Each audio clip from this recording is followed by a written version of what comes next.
É possível um crente verdadeiro se desviar? Tem uma outra pergunta nesse mesmo ponto, pastor. Se uma vez salvo, salvo para sempre, como é possível a apostasia? Será que a apostasia verdadeira existe? Bom, respondendo a, a primeira pergunta, pelo que a gente lê na Escritura, é impossível o crente verdadeiro se desviar. Porque pense bem, primeiro, ele foi eleito por Deus para a salvação na eternidade. Deus Filho veio, morreu por ele na cruz, pagou os pecados dele na cruz.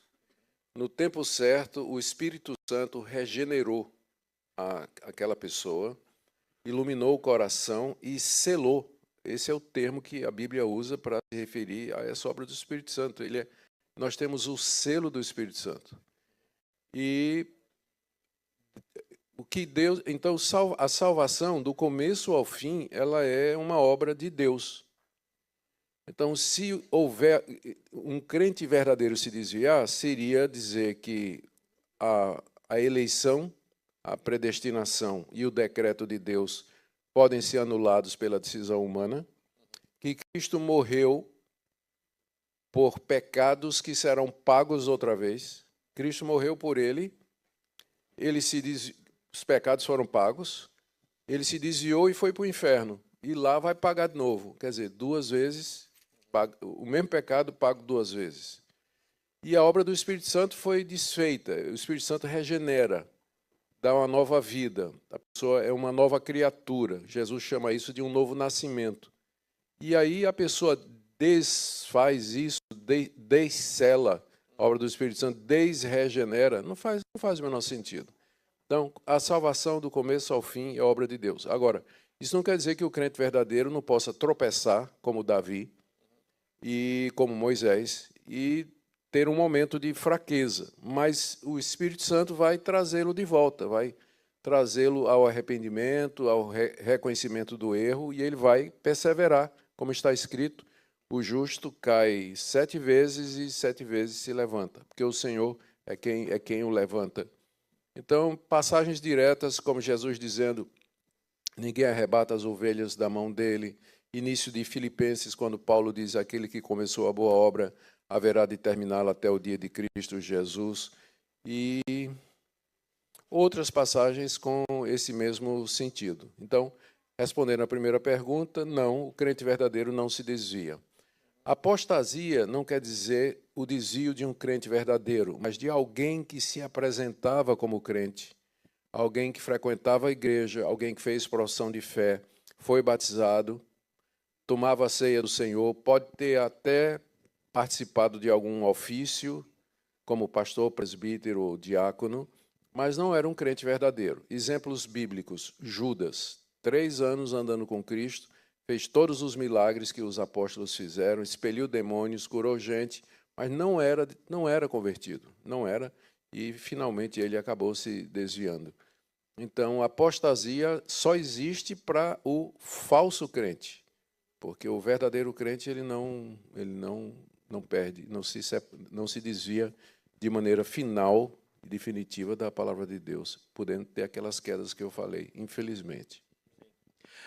Porque geralmente esse tipo de pergunta ele tem o fulcro daquela questão mais do dia a dia, né? Que as pessoas vêm perguntar, pastor, mas e se uma pessoa, começa com um se, né? Mas uma pessoa que está aqui com a gente, né? A gente conhece, então sempre vai para o lado da experiência particular de cada um, a fim de entender um respectivo contexto.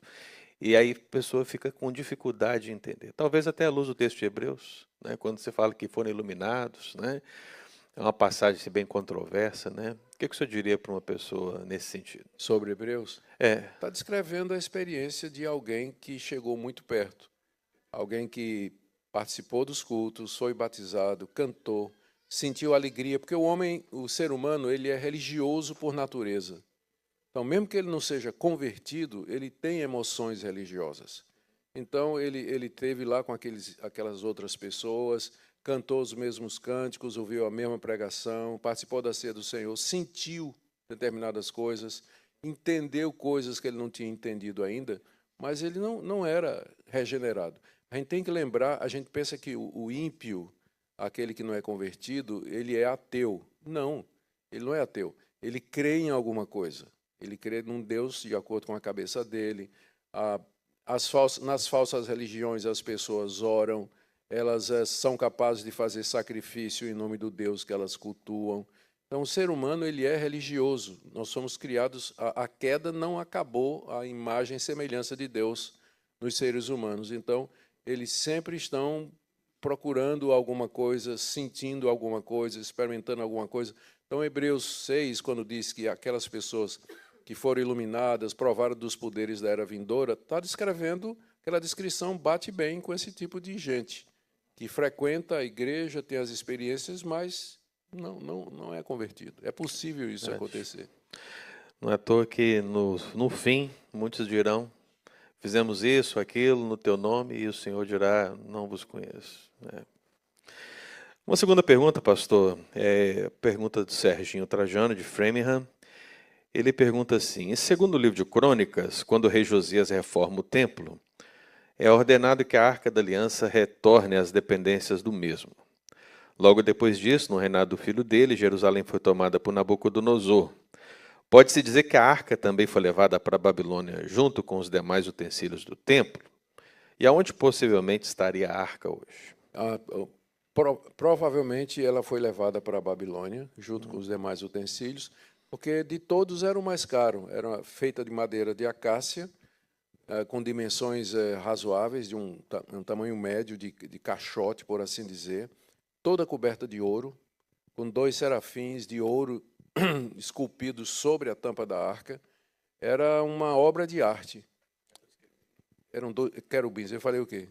Serafins? Ah, tá, ok. É tudo primo.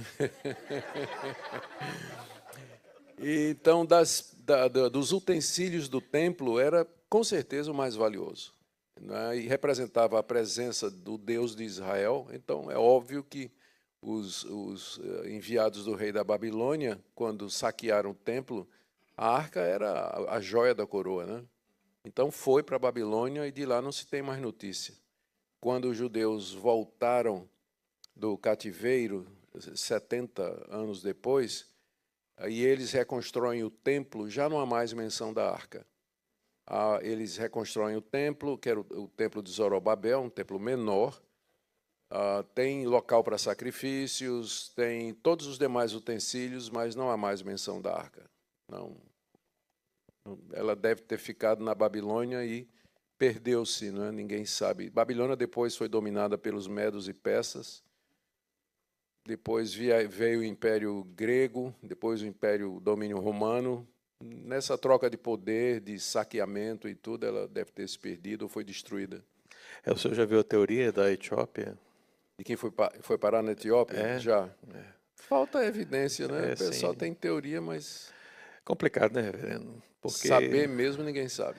essa preocupação com a arca, ela pode manifestar algumas outras perguntas, como, por exemplo, em contexto de igrejas neopentecostais, a Arca da Aliança hoje ela está representada nas casas, nas igrejas, de alguma maneira, né?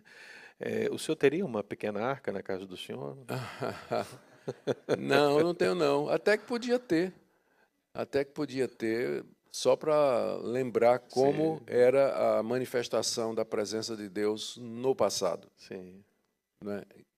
A arca, ela era simbólica de Cristo e do seu sacrifício.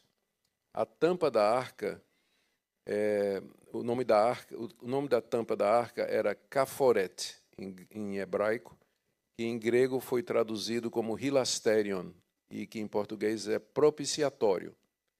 Uma vez por ano, no Yom Kippur, o sumo sacerdote entrava no Santo dos Santos, onde estava a arca, e sobre a tampa da arca ele derramava o sangue do animal, que cobria aquilo ali. Isso uma vez por ano o sumo sacerdote fazia isso. Então, era ali que Deus se propiciava, era ali que ele se reconciliava com a nação de Israel. Paulo, quando descreve a justificação pela fé em Romanos capítulo 3, ele diz a partir do verso 23 que Deus propôs a Cristo como propiciatório, hilasterion, que é a mesma palavra que descreve a tampa da arca. Então, Aquela tampa ali, ela representa a obra de Cristo, o sangue de Cristo, como que nos cobre, e a lei não nos alcança mais. As tábuas da lei que estavam dentro, cobertas pelo sangue, a lei representa a nossa condenação. Ela não nos alcança mais, porque o sangue de Cristo cobre, limpa, perdoa. Então, a arca era simbólica da pessoa de Cristo e da obra que ele faria. Uma vez que essa obra foi feita, a arca não tem nenhum valor mais para nós, né, a não ser esse, simbólico e típico, só. Não há necessidade desse misticismo Não, exacerbado. tem igreja que começa culto com os diáconos entrando com a arca do Senhor, o pastor toca no chofar, vestido de rabino e tudo. Isso aí é reconstruir o que Cristo já destruiu. Verdade. Faz o menor sentido. Pastor, nós temos aqui uma pergunta da Valquíria. Não sei se o senhor conhece a Valquíria, o senhor conhece? Não, mas algo me disse que eu vou conhecer daqui a pouco. Eu acho que em breve ela vai casar. É? Meu Deus, eu estou me colocando numa posição complicada. Mas a Valquíria, ela quer saber do senhor, como a depravação humana é abordada na doutrina reformada em relação ao processo de santificação? Sim. Nós nascemos pecadores, herdamos uma natureza corrompida e nós permaneceremos com essa natureza corrompida até a ressurreição dos mortos. A conversão não significa tirada dessa natureza e a implantação de uma nova natureza, como, por exemplo, a natureza de Cristo.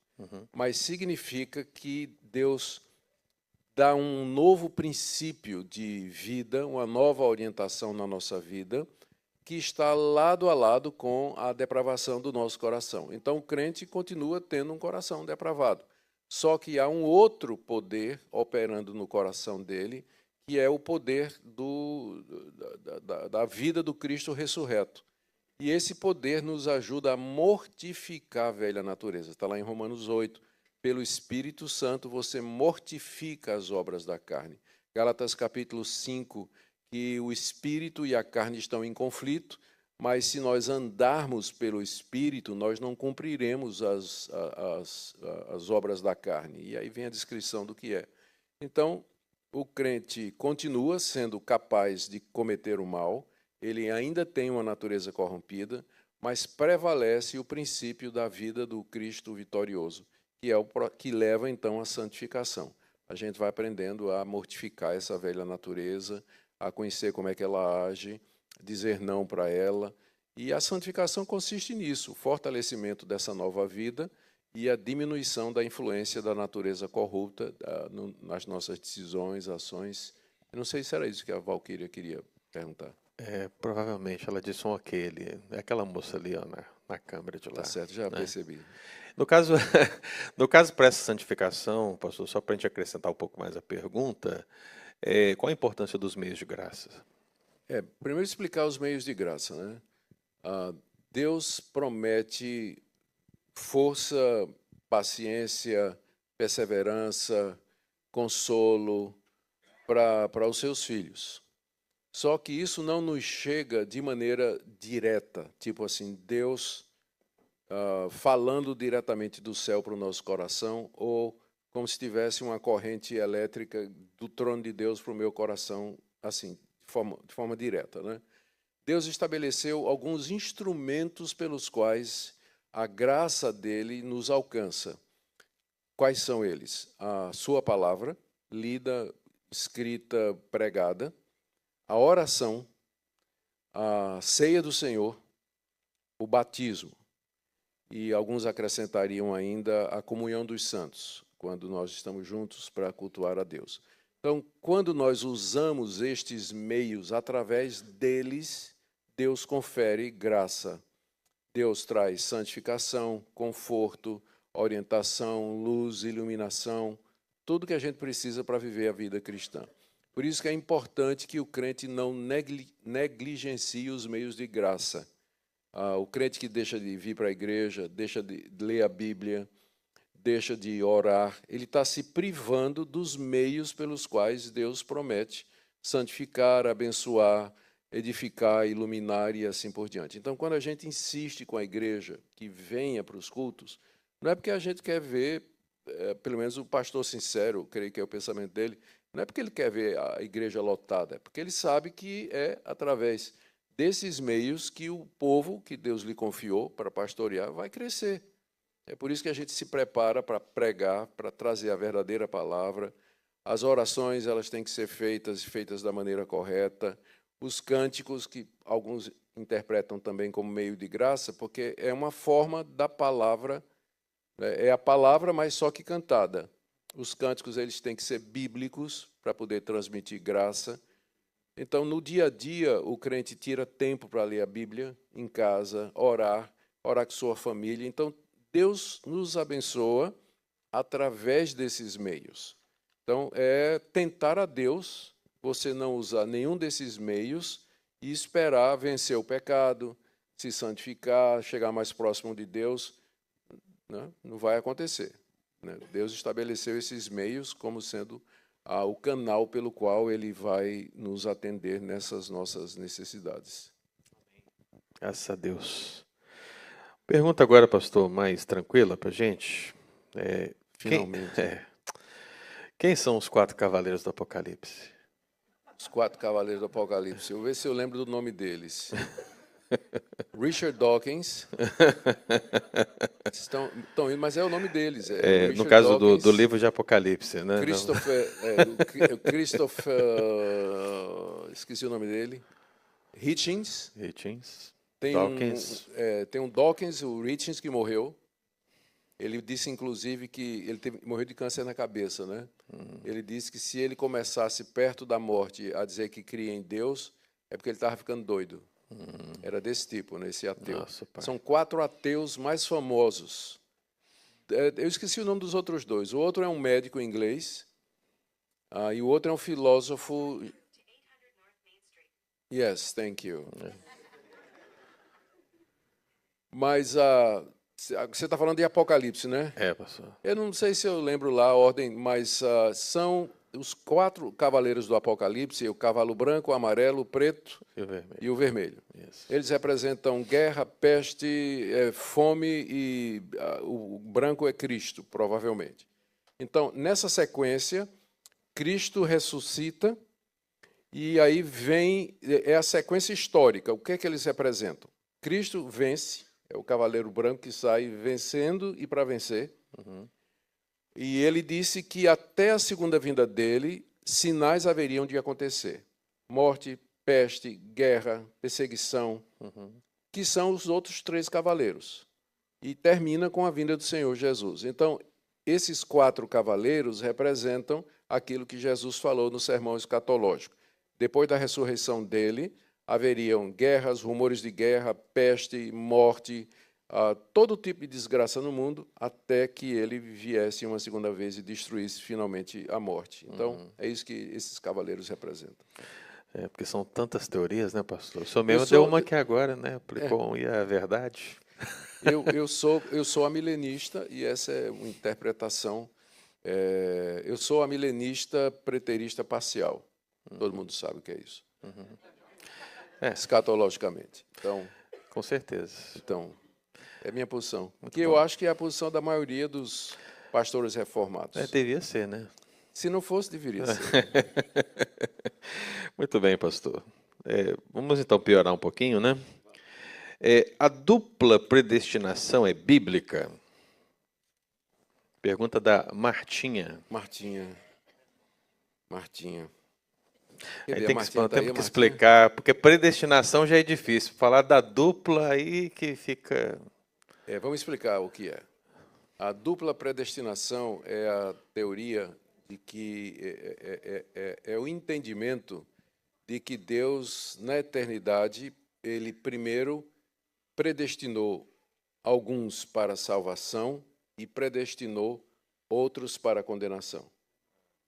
E depois de ter feito isso, ele decretou a criação do homem e a queda do homem.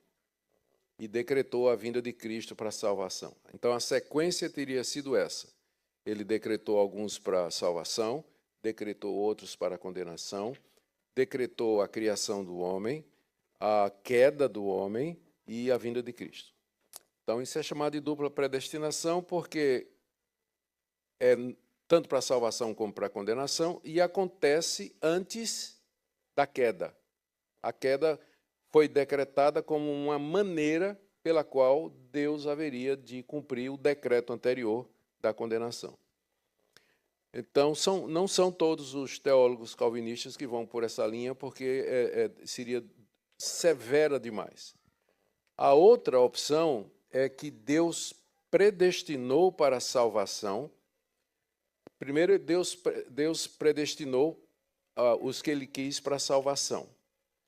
Decretou a criação do homem, a queda do homem, e agora, à luz da queda, Deus ordena, Deus confirma para a perdição aqueles que não foram eleitos. Então, não houve uma dupla predestinação.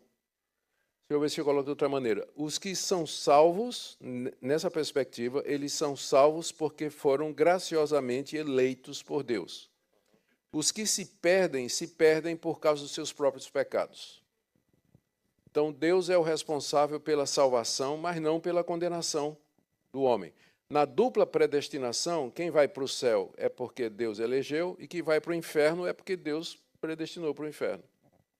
Então, eu sou mais dessa última, da segunda que eu falei, que não é a dupla predestinação, mas que está na confissão de fé.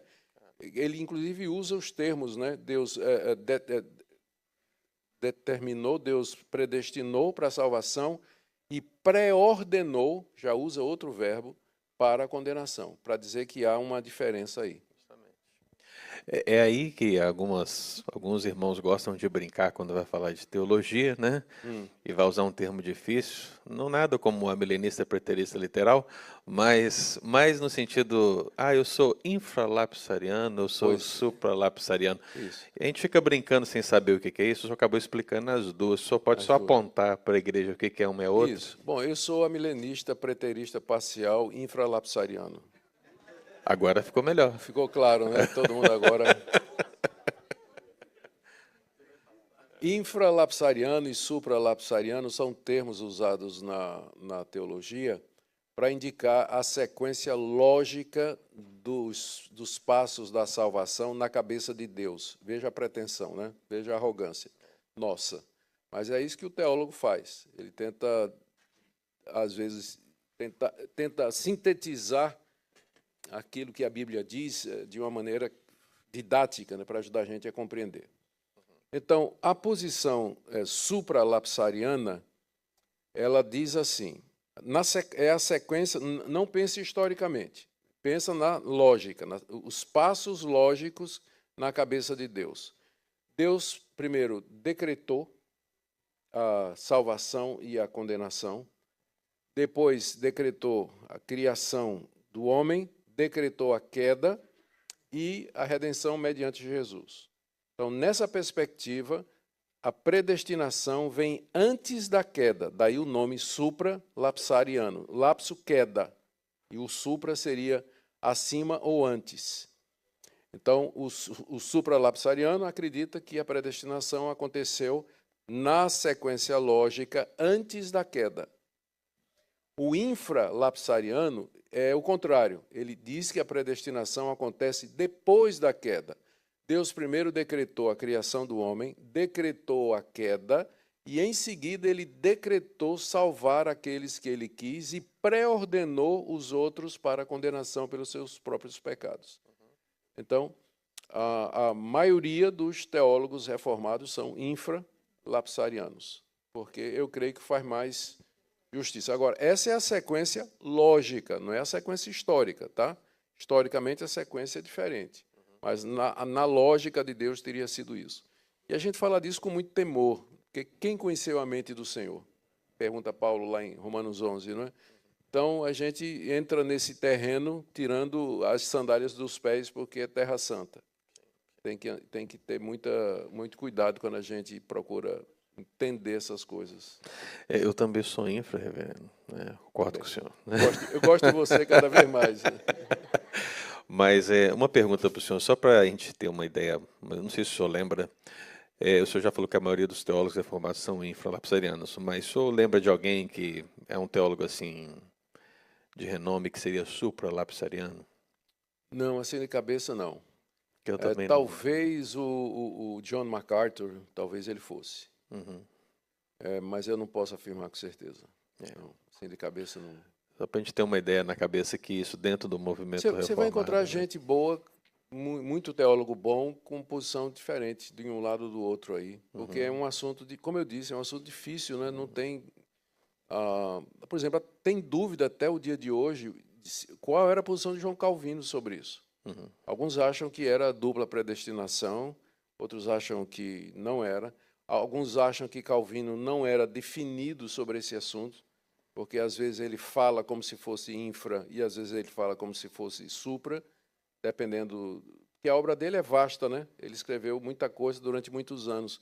E pode acontecer que durante o tempo, passado o tempo, a gente muda de opinião em alguma coisa, né? É. Então, a gente fica sem saber direito. Mas as posições são essas aí. Amém. Nós temos agora uma pergunta da Ana, de Umuarama, Paraná. Ela pergunta para o senhor, reverendo: a Bíblia ordena que as mulheres tenham muitos filhos. Uma família cristã não pode planejar quantos filhos querem. Não querer muitos filhos seria não confiar em Deus? Não sei se eu posso dizer que a Bíblia ordena que a mulher tenha muitos filhos.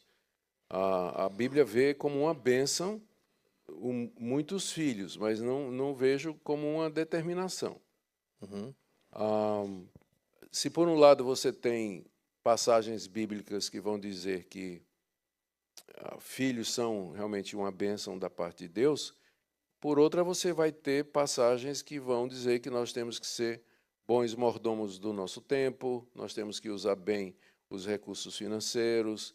Nós vamos ler também de pessoas que são chamadas para servir a Deus em diversas vocações, onde realmente ter uma família e muitos filhos seria difícil. 1 Coríntios 7, o apóstolo Paulo diz responde perguntas dos coríntios sobre isso, e ele diz que, considerando a situação presente, era melhor não casar, né, e, consequentemente, não ter filhos, considerando o período de perseguição que a igreja primitiva enfrentava e uma série de outros fatores. Então, eu diria que, não havendo empecilhos e havendo disposição, o casal poderia ter quantos filhos quisesse, quanto mais melhor. The more, the merrier, como eles dizem, né? Quanto mais, melhor. Agora, para algumas vocações, pessoa é chamada para ser missionária, por exemplo. Vai trabalhar em países onde o evangelho não é permitido. Então, talvez deveria considerar isso aí. Ou a pessoa tem uma vocação secular que impede que crie os filhos. É um cara que viaja o tempo todo. E aí vai tendo filho, e a mulher vai ficando em casa com os meninos, ele está fora viajando o tempo todo. A Bíblia diz que quem é responsável pela educação dos filhos é o pai. Efésios capítulo 6, verso 4. É o pai que é responsável. Então, se o pai não tem condição de ficar em casa, cuidar dos filhos e orientar os filhos e deixa o trabalho para a mulher, devia considerar, né, quantos filhos vai ter. Então, há situações em que o planejamento familiar é preciso e é necessário. Podendo, quanto mais filho, melhor. Mas eu não creio que é uma regra geral. E ainda tem também a possibilidade do celibato. Nem todo mundo tem um dom de casar. Por incrível que pareça, Paulo considera o casamento como sendo um dom. E o celibato, o dom inverso. Né? Ficar solteiro e puro. Então, existe a possibilidade de alguém resolver seguir uma vida celibatária e eu creio que ela pode se realizar com isso, seguir uma profissão, se realizar no trabalho, servir a Deus de maneira integral e muitas outras possibilidades. Não vejo como ordem, não vejo problema. Agora, eu estranho quando você tem um casal saudável, em que ambos podem ter filhos, tem mais isso, né, que às vezes um dos dois é problemático. Um casal saudável, que podem ter filhos, tem condição financeira e resolve não ter filho nenhum. Aí eu não compreendo isso aí. Eu acho que tem algum problema. Aí eu verificaria a razão. E geralmente a razão vai ser egoísmo mesmo, né? Quer seguir uma carreira, quer se realizar, quer ser feliz, filho é um estorvo e assim por diante. Agora, se o pai e a mãe dessa pessoa tivessem pensado assim, né? Ela nunca não teria nem nascido, né? Verdade, pastor. O senhor falou aí do celibato, como o apóstolo Paulo vê esse dom. E nós temos aqui a pergunta da Luciana Cacheta. Ela quer saber do senhor reverendo. Deus tira o dom de quem não usa? O dom é uma habilidade que faz parte da personalidade da pessoa. Por exemplo, o dom de mestre. Eu creio que eu tenho esse dom. Mas antes de eu me converter, eu já tinha sido o orador de várias turmas em que eu participei na conclusão do curso. Eu tenho foto da Escola Primária Batista, eu com 10 anos, com um pedaço de papel, lendo o discurso do orador da turma, né? Isso foi lá no Juazeiro do Norte. Então, eu sempre falei, nunca tive problema em falar em público, sempre fui articulado para falar com... Eu sei disso porque o pessoal sempre me dizia isso, me convidava para falar. Então, quando eu me converti, essa habilidade que eu já tinha, ela foi redirecionada para o serviço de Deus. Então, não foi que, de repente, eu nunca sabia falar em público ou qualquer outra coisa, me converti e, de repente, me vi como um Billy Graham, né, enfrentando multidões para pregar. Não. Então, por exemplo, o dom da misericórdia, que é um dom maravilhoso e que quase não se fala sobre isso. Geralmente, você encontra esse dom presente em pessoas que, por natureza, são sensíveis, elas gostam de gente, se preocupam com a situação dos outros, e isso até antes mesmo da conversão. E tudo isso para dizer que eu acredito que os dons espirituais, eles fazem parte da pessoa. Então, se eles não forem usados, eles continuam lá. Não vai... Vamos supor, eu resolvo que eu não quero pregar mais. E daqui a 10 anos, que eu não vou ver tudo isso, mas vamos supor, aos 80, eu resolvo que eu quero voltar a pregar. Eu vou ter a mesma habilidade, a capacidade. É só bater o pó de cima da goela, né, da garganta, e o dom, a habilidade continua lá. A contribuir, que é um dom que ninguém quer. Esse é o dom menos desejado, o dom de contribuir. Mas está lá na lista, né? Geralmente, ele é acompanhado de recursos financeiros. Pessoa que tem um dom de contribuir, Deus dá a ela recursos financeiros para que ela contribua com generosidade e tudo. Então, eu estou tentando responder por essa linha, né? Não perde, porque faz parte do que a pessoa é. E você diz assim, mas na conversão não acontece nada diferente? Se aconteceu, passou a fazer parte da personalidade da pessoa. Então, mas e aqueles dons sobrenaturais, como profecia e esse tipo de coisa? Bom, a profecia, no que eu entendo, é a capacidade de você falar a palavra de Deus impromptu, ou seja, de maneira espontânea, de acordo com o estímulo do Espírito Santo. Então, isso não é uma coisa que, se você tem, ela se perde, né, com o não uso. Então, agora, se Deus lhe deu uma habilidade, você deve usar. Não por medo de perder, mas por amor a Deus e fidelidade a Ele.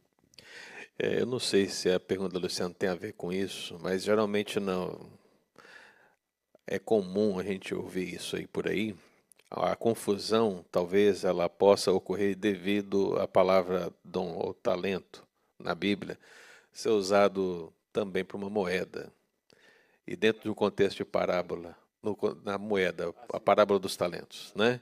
E como na parábola dos talentos se fala do administrador tomando de volta, né?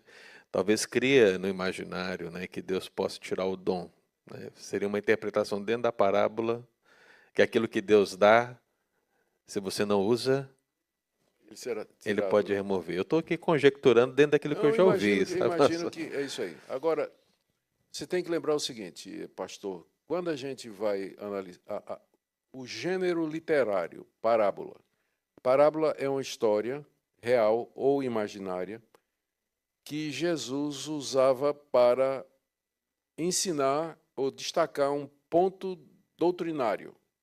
Então, toda parábola ela tem apenas um ponto. Ela é contada para ilustrar uma verdade. Exemplo, a famosa parábola do bom samaritano. Todo mundo conhece a história.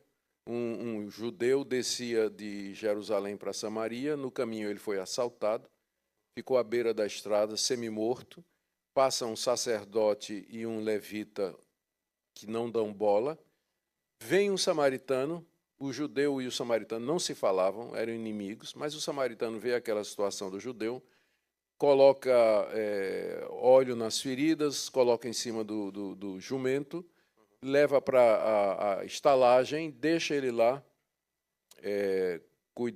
sendo cuidado pelo dono da estalagem, e diz, cuida dele até que eu volte, e deu 2 moedas como pagamento. Então, o que é que essa parábola quer dizer? Aí, no século II, Orígenes, foi ele que começou com isso, disse, não, essa parábola ela ilustra a história da salvação. O homem é Adão. Ele é assaltado, é a queda. O levita e o sacerdote é a lei que não salva. O samaritano é Cristo. O óleo que coloca nas feridas é o sangue que perdoa pecado. O jumento é o evangelista. A estalagem é a igreja. O dono da estalagem é o pastor. As 2 moedas é o batismo e Santa Ceia. Cuida dele até que eu volte, segunda vinda. Perfeito. Perfeito, não é? Só que não é esse o ponto da parábola. A parábola Jesus contou porque alguém chegou para Jesus e disse, qual é o maior mandamento? Aí Jesus disse, o maior mandamento é amar a Deus e o segundo, semelhante a ele, é amar o seu próximo.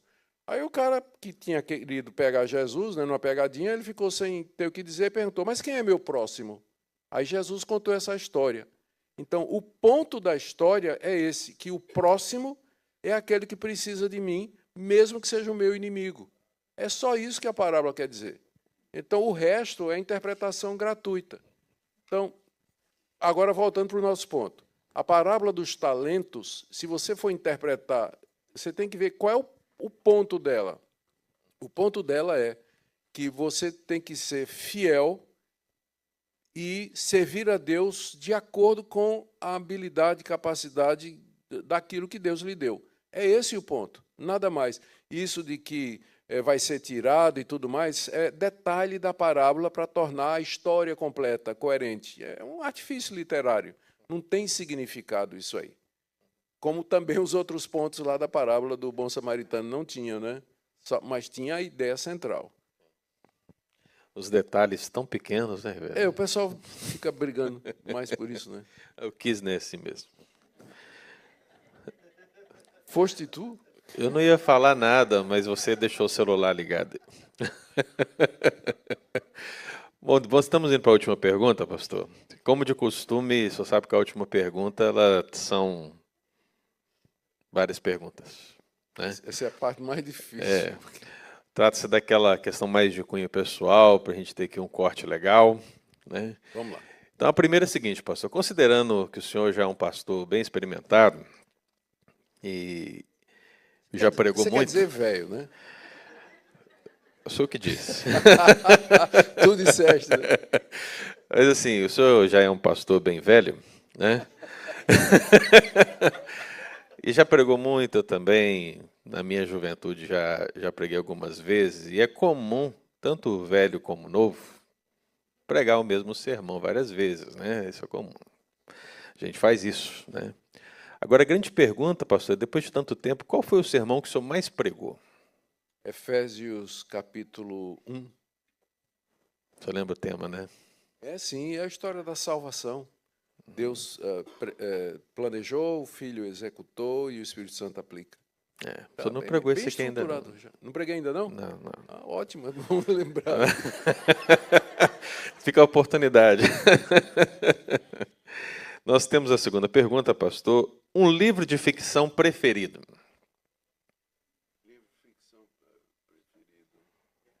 Eu sei que filme isso já falou. Livro, não. Tem certeza? Tila Rai, Deixados para Trás?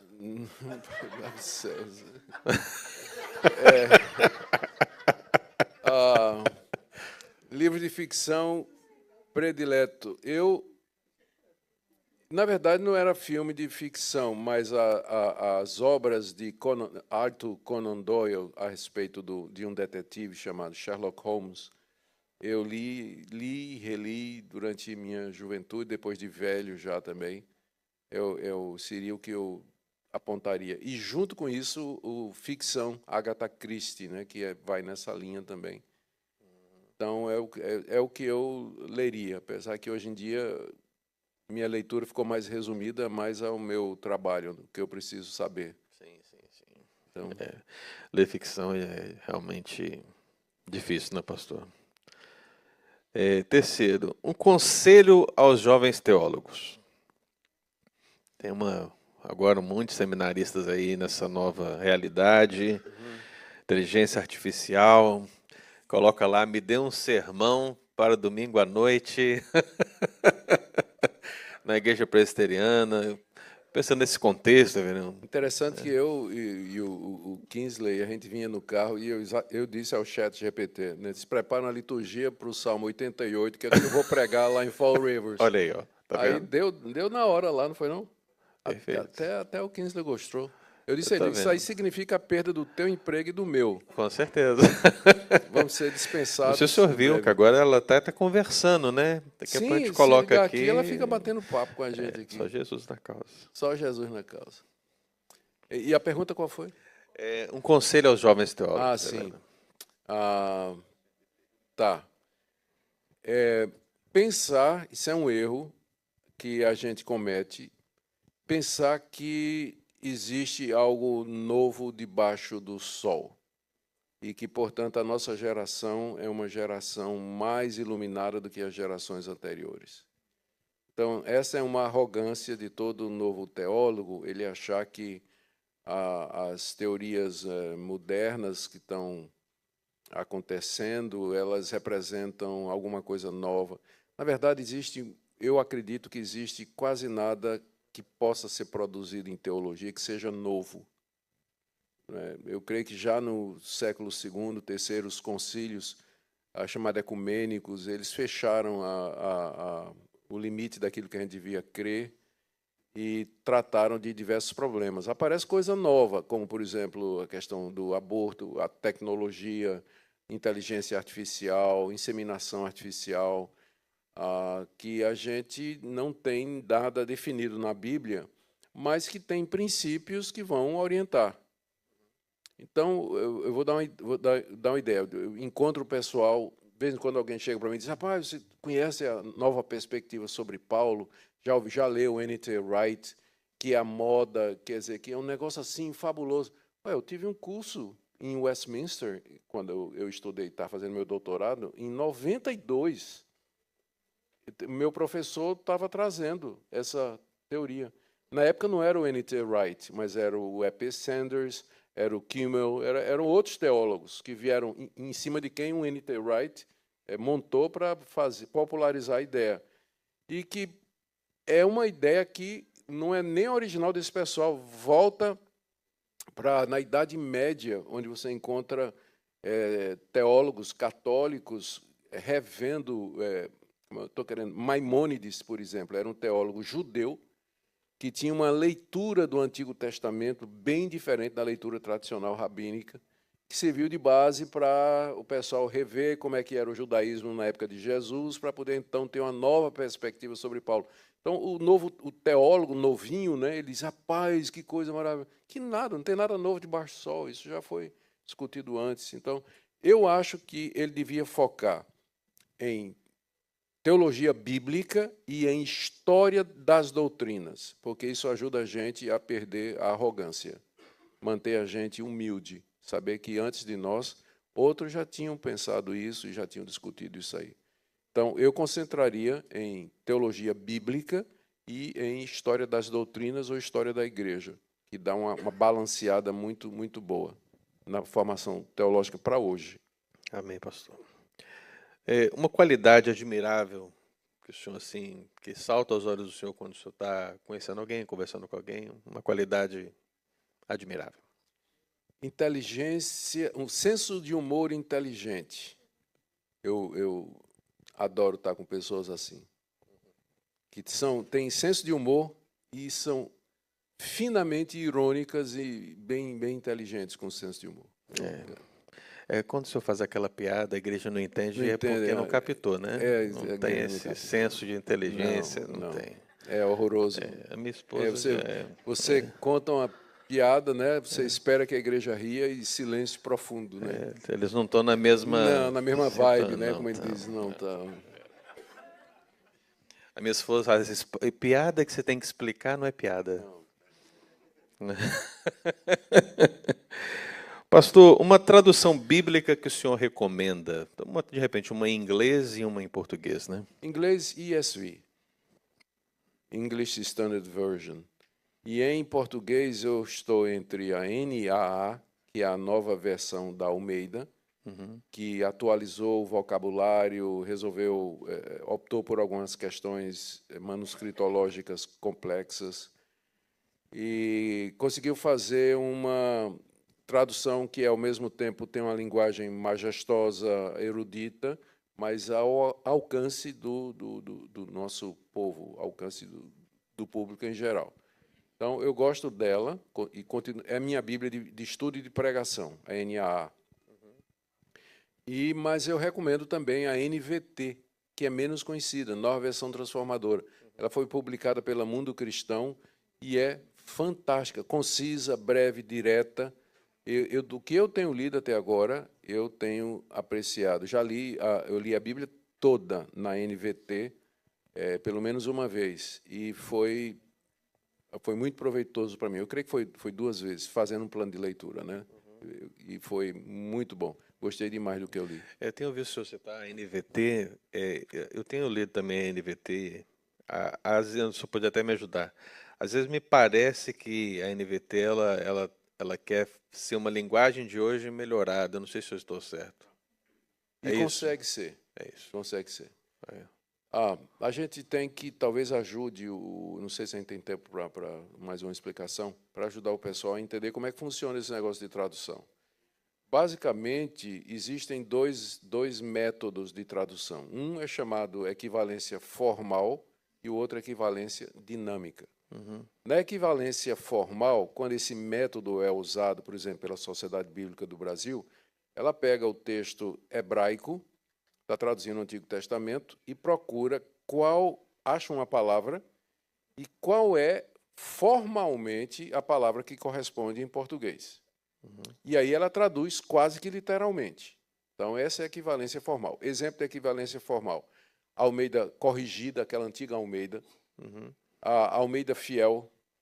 A Almeida Aara, num certo sentido, que é a mais vendida, tradicional, né, Almeida. São exemplos de a King James, a famosa King James. A New King James também vai na mesma linha. A RSV, que é outra tradução também, ASV, American Standard Version, é uma que segue essa equivalência formal. Então, vou dar um exemplo de equivalência formal. Você está lendo o Salmo e, de repente, você encontra Davi dizendo, Deus exalta o meu chifre. Opa! Né? Deus exalta meu chifre, mas é a tradução correta. Né? No hebraico está dizendo assim. A equivalência dinâmica ela já funciona diferente. Ela primeiro entende a frase em hebraico, não a palavra, a frase em hebraico, e procura um equivalente com o mesmo sentido em português, a frase inteira, que faça sentido em português. Aí, no caso desse salmo, traduziria Deus exalta o meu poder, porque é isso que a palavra chifre significa em hebraico. A referência ao boi selvagem, né, que é um animal de grande força. Então, é isso que quer dizer, Deus exalta o meu poder. Então, outro exemplo, você vai lendo uma Bíblia de tradição formal e Paulo diz assim, amai-vos com entranhados afetos de misericórdia. Entranhados afetos de misericórdia é porque no grego a palavra é amai-vos com splagna, que é a tripa. Né? Então, literalmente seria: amai-vos com todas as vossas tripas, né? Entranha. Essa é a tradução literal. Por quê? Porque no mundo da antiguidade se pensava que os sentimentos eles eram localizados nas tripas, porque qual é a primeira parte nossa que reage quando a gente tem medo? Né? Dá um frio na barriga, não é isso? E outra coisa que não posso falar aqui. Então, a tradução literal seria: amai-vos com uma declaração de amor naquela época seria assim: eu te amo com todas as minhas tripas. Seria uma declaração de amor por conta disso aí.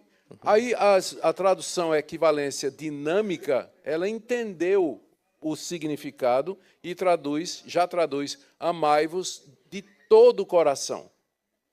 Então, mas não é isso que está literalmente escrito. Literalmente está escrito: amai-vos com todas as tripas.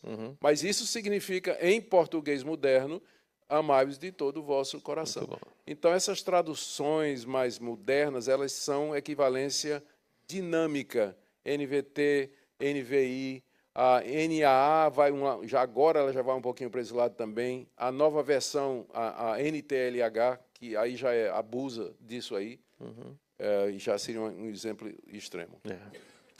Pastor, uma cidade ou país que o senhor gostaria de conhecer? Eu queria ir para a China uma vez. Eu não sei que cidade, mas eu queria conhecer Tem a China. Sichuan. Hein? Tem Sichuan. Eu não sei falar chinês. Nem eu. Essa é a piada. Esse é o projeto. O senhor não captou, Não, o senhor não captou. estou voando ainda, até agora. Pastor, o senhor acompanha algum podcast ou programa? Não, Não? não. Nem o do senhor? Não, eu não gosto de me ver, não. Eu não sei por que as pessoas gostam. Deve ser pelas piadas, né? Não, olha, é porque o negócio é o seguinte: toda pessoa que tem uma certa exposição nas redes sociais, ela acaba, é claro, é natural, tem muita gente que critica e nem sempre... E tem ataques pessoais, tem os haters, tem gente que não gosta de mim por motivo, e tem outros que não gostam de mim de graça. Eu nunca fiz nada para essa pessoa, nem nada, né? Então, eu tenho muitos críticos e gente que me ataca direto, então eu não leio as redes, não vou para a rede social. Eu só publico. Eu tenho uma equipe lá em São Paulo que cuida das minhas redes sociais, que só quando é uma coisa pesada mesmo é que eles entram em contato comigo e dizem: olha, dá uma lida aqui nesse comentário e tudo mais. Minha filha também me ajuda nisso, a Hendrika. Mas eu não paro para ler, não. Acompanhar e tudo. É sofrer sem necessidade. Falo muito do senhor, reverendo, realmente. Tem uns que falam Falam bastante, né? direitinho, outros senta a ripa mesmo. Mas para fechar, reverendo, aqui com chave de ouro. Tem um padre chamado, acho que é Ricardo, que toda semana ele faz um podcast contra mim. Então, direto, o cara. Adventistas também, tem a turma de apologeta dos adventistas, que não sei porque é que eles não gostam de mim, mas pega para valer mesmo. Eu nem, se eu for ver, eu fico doente, aí melhor não. E nem falemos do Caio, né? Para não falar do Caio Fábio. Mas para encerrar, pastor, o senhor falou aí que o senhor pastor, na verdade eu falei, né, que o senhor já é um pastor mais experimentado, né? Está avançando. E qual seria a característica que o senhor espera que as pessoas lembrem do senhor no futuro? Pensando assim, né? Em termos de legado, né? Eu peço, é minha oração diária a Deus, aquela oração do salmista: não sejam envergonhados por minha causa os que esperam em ti, Senhor. Eu quero terminar bem. Melhor do que começar bem é terminar bem. Muitos começaram e não terminaram. Caíram pelo caminho, serviram de tropeço. E eu peço a Deus que Ele me preserve. Só isso. Eu quero ser lembrado como alguém que chegou no final e não não se desviou, como foi dito aqui, né? É só isso. É isso que eu gostaria de ser lembrado, como um pastor que cumpriu seu mandato da parte de Deus e foi fiel até o fim. Só Amém. isso. Amém, pastor. Mas muitos vão lembrar do senhor como abelenista, É preterista parcial, infralapsariano. infralapsariano. Eu sei. E quem sabe, né, da nova perspectiva de Paulo? Não, isso aí não tem menor possibilidade. Tá certo.